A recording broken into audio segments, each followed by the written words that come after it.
Hello and good evening to all of you. तो आज का हमारा टॉपिक है limitations of Bohr model of an atom. इससे पहले हमने डिस्कस करा था about the Bohr model of an atom और उससे देखा था कि बोर ने किस तरह से एक्सप्लेन किया था about the stability of the atom. But Bohr model जो था एटम का वो भी कम्प्लीटली सक्सेसफुल नहीं था, उसकी भी कुछ ना कुछ लिमिटेशंस थी। उनको डिस्कस करने से पहले थोड़ा सा बोर मॉडल के बारे में देख लेते हैं। बोर जो साइंटिस्ट थे नील बोर, उन्होंने क्या बोला था कि जो हमारा न्यूक्लियस है वो कैसा है, आपका पॉजिटिव चार्ज है और कहाँ है, एटम के सेंटर में प्रेजेंट है, जिसके चारों तरफ क्या है, इलेक्ट्रॉन्स पर्टिकुलर ऑर्बिट्स में। ऐसा नहीं है हर एक जगह मिलेंगे आपको, एक पर्टिकुलर ऑर्बिट होगी जिसका एक अपना पर्टिकुलर रेडियस होगा उन ऑर्बिट्स का, उनमें क्या है आपके इलेक्ट्रॉन रिवॉल्व करते हैं। ये किसने बताया था? आपका नील बोर ने एक्सप्लेन किया था, जबकि रदरफोर्ड ने ऐसा कुछ एक्सप्लेन नहीं किया था। उसने सिर्फ ये बोला था कि सेंटर में पॉजिटिव चार्ज है और उसके चारों तरफ इलेक्ट्रॉन रिवॉल्व करते हैं, बट उसने ये नहीं बोला था कि आपको कितने रेडियस पे वो एटम दिखेंगे या कितने रेडियस पे वो एटम रिवॉल्व करेंगे, जिसके बारे में बोर ने बताया था। और बोर ने उन रेडियस ऑफ ऑर्बिट के बारे में भी बताया था और एक्सप्रेशन भी दी थी। आपका जो रेडियस था ऑर्बिट का उसके लिए एक्सप्रेशन दी थी उसने n refer to the shell number, that is अगर मैं के शेल की बात करूं तो R1 लिखोगे आप इसको, एन की वैल्यू 1 होगी के शेल के लिए। तो अगर किसी भी शेल के लिए रेडियस निकालना है, रेडियस का मतलब है कि न्यूक्लियस के सेंटर, मतलब एटम का सेंटर जो आपका न्यूक्लियस है और जो ऑर्बिट है उसका डिस्टेंस, यही होता है ना रेडियस। आपका किसी भी सर्कल में रेडियस लेते हो तो ये रेडियस हो गया, ये रेडियस हो गया, ठीक है। तो ये इन रेडियस के लिए उसने एक एक्सप्रेशन दिया था, RN is equal to 0.529 n square by Z, और ये रेडियस किस में मेजर किया था? इन एंगस्ट्रॉम, ठीक है। तो यहाँ से आप क्या है, n की वैल्यू वेरी करा के आप किसी भी ऑर्बिट के लिए रेडियस कैलकुलेट कर सकते हो। तो ऐसा नहीं था कि आपको इलेक्ट्रॉन क्या है इस रेडियस में मिल गए, नहीं, जितना ये रेडियस आएगा उतने डिस्टेंस पे आपको क्या है इलेक्ट्रॉन रिवॉल्व करते हुए दिखाई देंगे, ठीक। ये बात किसने एक्सप्लेन करी थी? आपकी बोर ने एक्सप्लेन करी थी। सेकंड जो इसका मेन इंपॉर्टेंट पॉइंट था about the stability of the atom, वो कैसे एक्सप्लेन करा था इसने कि देखो इलेक्ट्रॉन कैसा चार्ज है, नेगेटिव चार्ज है, और न्यूक्लियस कैसा चार्ज है, पॉजिटिव चार्ज है। तो कॉमन सी बात है, पॉजिटिव और नेगेटिव के बीच में क्या है, एक फोर्स एग्जिस्ट करेगी। पॉजिटिव चार्ज क्या है, नेगेटिव चार्ज को अपनी तरफ अट्रैक्ट करेगा और उनके बीच में एक फोर्स एग्जिस्ट करेगी जिसको आप लोग बोलते हो इलेक्ट्रोस्टैटिक फोर्स ऑफ अट्रैक्शन, जो दो चार्जेस के बीच में एग्जिस्ट करती है। नाम क्या है उसका? इलेक्ट्रोस्टैटिक फोर्स ऑफ अट्रैक्शन, ठीक है। अगर पॉजिटिव चार्ज नेगेटिव चार्ज को अपनी तरफ अट्रैक्ट कर रहा है तो इसका मतलब इलेक्ट्रॉन को अल्टीमेटली कहाँ पाया जाना चाहिए आपका? अल्टीमेटली कहाँ एग्जिस्ट होना चाहिए आपका? न्यूक्लियस में।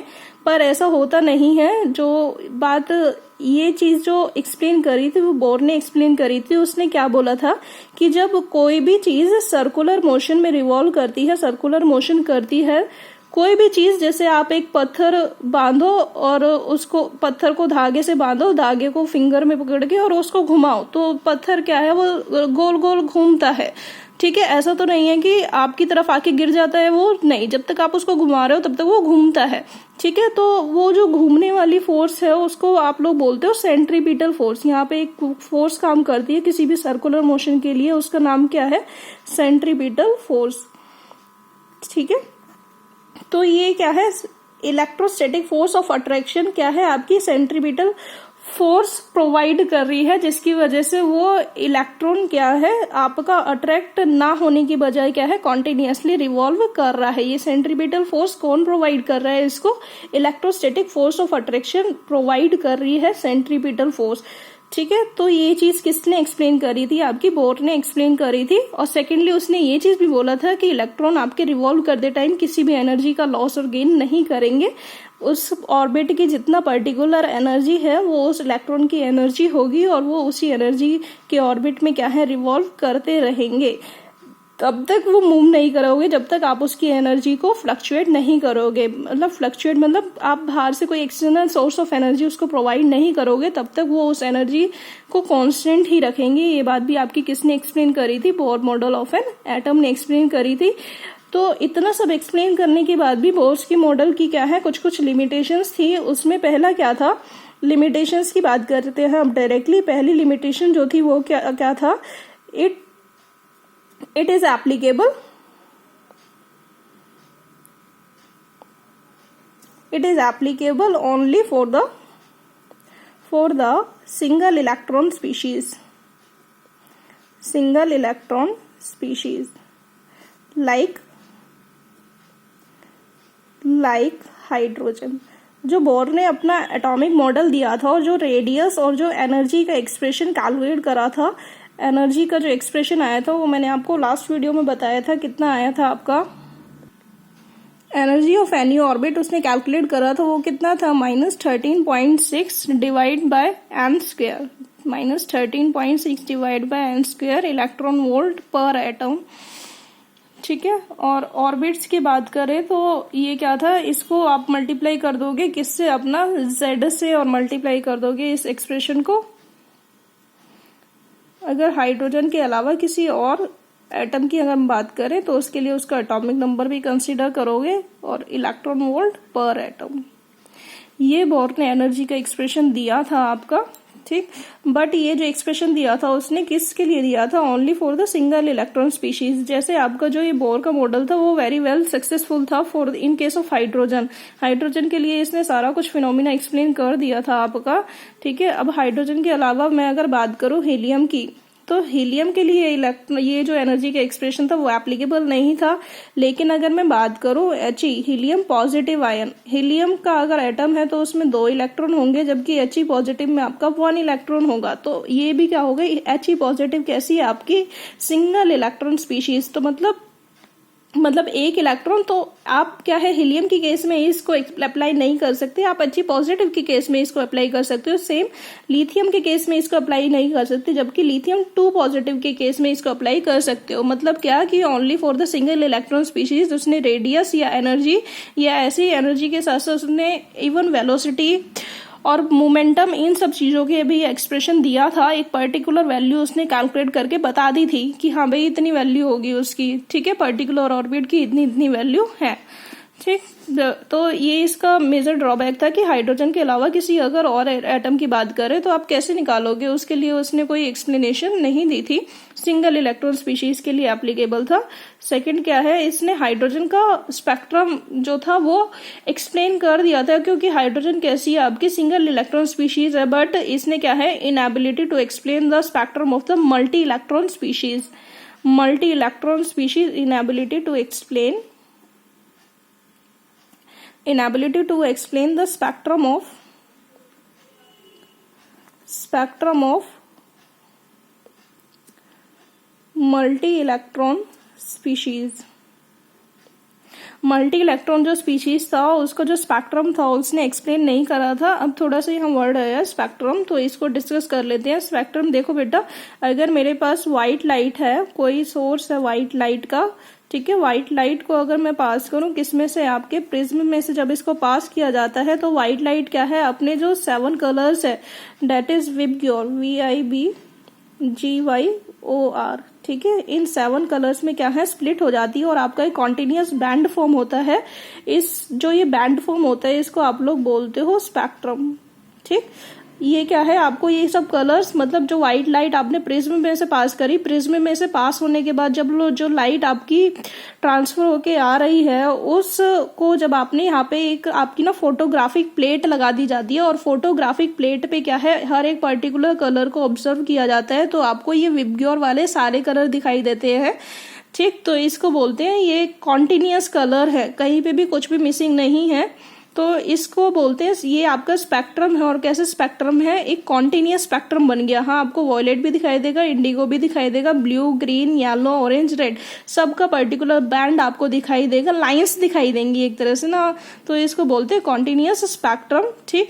लेकिन क्या था, अब मान लो इसी चीज को एक्सप्लेन करते हैं क्या, कि आपके पास क्या है, कोई सोर्स ऑफ एटम है, यहाँ पे मान लो कोई गैस भरी हुई है, गैस फिल है इसमें, इस गैस फिल में से आपने क्या है, एक कंटेनर लिया, इस कंटेनर में क्या है, गैस फिल कर दी। अब इस गैस जो फिल है इसमें से अगर मैं लाइट पास करूं, लाइट पास करने के बाद जब जो ये ट्रांसमिटेड लाइट है उसको जब फोटोग्राफिक प्लेट, इसको लिख देते हैं फोटोग्राफिक प्लेट,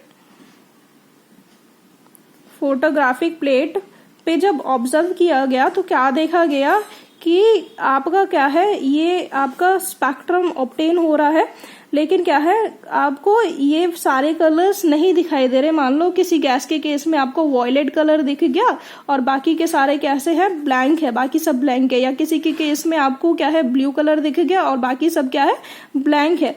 तो आपको देखो वॉयलेट दिखा या ब्लू, फिर उसके बाद क्या है, डायरेक्टली क्या दिखा, ब्लू दिखा, बीच में इंडिगो वाला गायब हो गया। ठीक, तो ये कॉन्टिन्यूस ना हो कि कैसा स्पेक्ट्रम ऑब्टेन हुआ, आपको डिसकॉन्टिन्यूस स्पेक्ट्रम ऑब्टेन हुआ। ठीक, तो ये चीज ऑब्जर्व करी गई थी, बट इसके रिगार्डिंग क्या है, बोर ने कोई एक्सप्लेनेशन नहीं दी थी। हाँ, हाइड्रोजन के लिए उसने इजीली एक्सप्लेन कर दिया था, क्योंकि मल्टी इलेक्ट्रॉन स्पीशीज के लिए उसने ना तो एनर्जी का ना किसी चीज के एक्सप्रेशन दिया था और ना ही उसके स्पेक्ट्रम को उसने एक्सप्लेन करा था। अच्छा, यहाँ पे देखो आपको कुछ कुछ लाइंस दिखी, जैसे मैंने बोला वॉयलेट वाली लाइन दिखी, फिर बीच में कुछ मिसिंग, फिर ब्लू वाली लाइन दिखी, फिर बीच भी कुछ मिसिंग। तो ये लाइंस दिख रही हैं पर्टिकुलर, तो इसको क्या बोलते हो आप लोग, लाइन, ऐसे स्पेक्ट्रम को क्या बोलते हो, लाइन स्पेक्ट्रम। और वो भी लाइन स्पेक्ट्रम कैसे है आपका, डिसकॉन्टिन्यूस या फिर डिस्क्रीट, डिसकॉन्टिन्यूस या फिर डिस्क्रीट स्पेक्ट्रम बोलते हो। तो ऐसा क्यों हो रहा है, किस वजह से हो रहा है, क्यों नहीं ये लाइंस मिसिंग है, तो इसके रिगार्डिंग भी क्या है, बोर ने कोई भी चीज एक्सप्लेन नहीं करी थी आपकी। ये भी इसका क्या था, एक मेजर ड्रॉबैक था। नेक्स्ट था आपका inability to explain,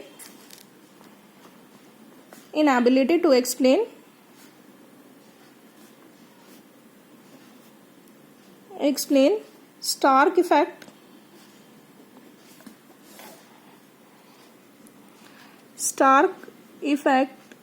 and Zeeman effect. तो देख लेते हैं स्टार्क इफेक्ट और ज़ीमैन इफेक्ट क्या है।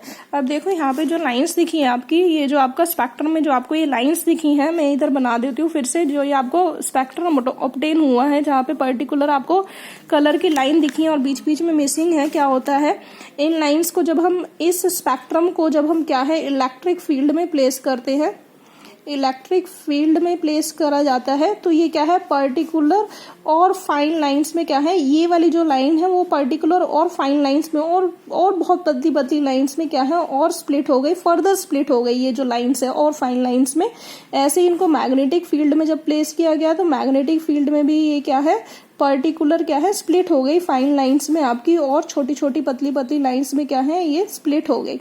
ठीक है, तो जब ये जो आपकी स्पेक्ट्रल लाइन है, जब फर्दर फाइन लाइंस पे स्प्लिट होती है in presence of electric field, इसको बोला जाता है आपका स्टार्क इफेक्ट। और मैग्नेटिक फील्ड में इस जो स्पेक्ट्रम की जो लाइंस है, जब ये मैग्नेटिक फील्ड में स्प्लिट होती हैं, तब इसको बोल दिया जाता है आपका ज़ीमैन इफेक्ट। तो ये इलेक्ट्रिक फील्ड और मैग्नेटिक फील्ड में कैसे आपका स्प्लिट हो रही है रखने के बाद, तो ये स्टार्क और ज़ीमैन इफेक्ट के रिगार्डिंग भी इस bore model of an atom ने क्या है, कोई एक्सप्लेनेशन नहीं दी थी। और जो फोर्थ और इसकी मेजर ड्रॉबैक थी वो थी आपकी इनएबिलिटी टू एक्सप्लेन। दो मेजर फिनोमिना थे आपके, लाइट के नेचर या इलेक्ट्रॉन का जो रिवॉल्यूशन है, इलेक्ट्रॉन को का नेचर जो है उसको एक्सप्लेन करने की रिगार्डिंग। तो इनएबिलिटी टू एक्सप्लेन पहला क्या था आपका, डी ब्रॉय हाइपोथेसिस, इसको लिखा जाता है डी ब्रॉगली हाइपोथेसिस। ठीक है, प्रोनाउंसिएशन है इसका डी ब्रॉय। ठीक, ना तो इसने डी ब्रॉय का हाइपोथेसिस एक्सप्लेन किया था, और दूसरा जो नेचर एक्सप्लेन नहीं किया था वो था आपका हीजनबर्ग अनसर्टेनिटी प्रिंसिपल। ये दो चीजें उसने एक्सप्लेन नहीं करी थी, और ये क्या था, मेजर आपका क्या था, एक तरह से क्या था, चेंजेस थे regarding the structure of the atom. और इन दो के बाद आपका आया था quantum mechanical model of an atom, जो आपका काफी ज्यादा डिफिकल्ट हो जाता है, या काफी ज्यादा कॉम्प्लिकेटेड मॉडल था वो regarding the structure of the atom. ठीक है, तो ये था इनकी कुछ ड्रॉबैक जो मेजर थी, वो मैंने यहाँ एक्सप्लेन कर दी है। इसके अलावा एक दो और थी, बट अभी यहाँ मेजर एक्सप्लेन कर दी गई है आपको। ठीक है, तो ये जो दो फिनोमिना थे, अब डी ब्रॉय हाइपोथेसिस क्या था और हीजनबर्ग अनसर्टेनिटी प्रिंसिपल क्या था, और बोर ने वो एक्सप्लेन नहीं कर पाए थे, उन चीजों के बारे में हम नेक्स्ट वीडियो में डिस्कस करेंगे। अभी ये छोटा सा पार्ट है, इसको आप ध्यान से देखिए, and thank you so much.